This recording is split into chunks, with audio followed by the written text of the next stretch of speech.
Here we are given the equation x squared minus 5x minus 24 equals 0. And we want to solve for x.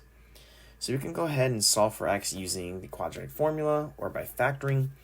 And let's go ahead and use the factoring method here. So for the factoring, we want two numbers. And the criteria is one, that the multiply to be negative 24, but add to be negative 5. So we want to look at the factors of 24. So we have 1 times 24, then we have 2 times 12, 3 times 8, and then 4 times 6. So we want to look for differences that give us 5.